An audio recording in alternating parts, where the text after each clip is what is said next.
Hello बच्चों, आइए इस प्रश्न को देखते हैं। पाइनस के बीज में होते हैं ए दो बीजपत्र, बी एक बीजपत्र, सी मासल बीजपत्र, डी अनेकों बीजपत्र। तो यहाँ पर हमें बताना है कि जो पाइनस होता है, इसके पाइनस के जो पौधा होता है, इसमें जो बीज होते हैं वह किस प्रकार के होते हैं। तो हमारे प्रश्न को देखते हुए मुख्य अवधारणा अवधारणा होगी कि पाइनस क्या है। तो जो पाइनस का पादप होता है, यह पाइनस का पादप क्या होता है। तो यह एक जिम्नोस्पर्म होता है, अर्थात इसको अनावृत अनावृत बीजी के नाम से भी जाना जाता है, क्योंकि जो इसके बीज है यह नग्न अवस्था में होते हैं, इस कारण इसे नग्न बीजी भी कहा जाता है। यहाँ पर जो ये पाइनस होता है, इस पाइनस के जो पादप होता है यह बीजाणुद्भिद होता है, यह बीजाणुद्भिद पादप होता है। तथा इस पाइनस के पादप के द्वारा बीज का निर्माण किया जाता है। तथा यहाँ पर जो यह बीज होता है, इस बीज में जो बीज पत्र उपस्थित होते हैं, बीज पत्र उपस्थित होते हैं, इन बीज पत्र की जो संख्या होती है, इनकी संख्या पाइनस में 3 से 18 तक इन बीज पत्रों की संख्या होती है, अर्थात ये 3 से 18 तक पाइनस में उपस्थित होते हैं।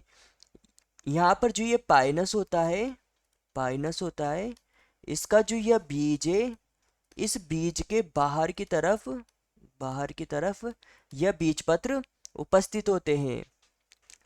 तथा 3 से 18 तक संख्या के होने के कारण हम इसे कह सकते हैं कि यहाँ पर जो पाइनस होता है, इस पाइनस में अनेक बीज पत्र उपस्थित उपस्थित होते हैं। तो यहाँ पर प्रश्न ने हमसे पूछा था कि पाइनस के बीज में होते हैं। तो ए है कि दो बीजपत्र, तो यह गलत हो जाएगा क्योंकि पाइनस में दो बीजपत्र नहीं होते हैं। बी एक बीजपत्र, तो यह भी गलत है। सी है मासल बीजपत्र, तो इसमें मासल बीजपत्र भी नहीं पाए जाते हैं। डी है अनेकों बीजपत्र, तो जो पाइनस होता है इसमें अनेक बीजपत्र ही उपस्थित होते हैं। तो हमारा उत्तर होगा उत्तर डी। यहाँ पर हमारा प्रमुख प्रमुख सिद्धांत प्रमुख सिद्धांत होगा कि पाइनस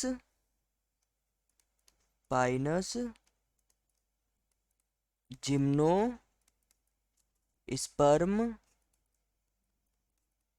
होने के कारण इसमें अंडाशय अनुपस्थित होता है। वह इस कारण इनके बीज अनावृत होते हैं। तो आशा है कि आप इसे अच्छी तरह समझ गए होंगे। धन्यवाद।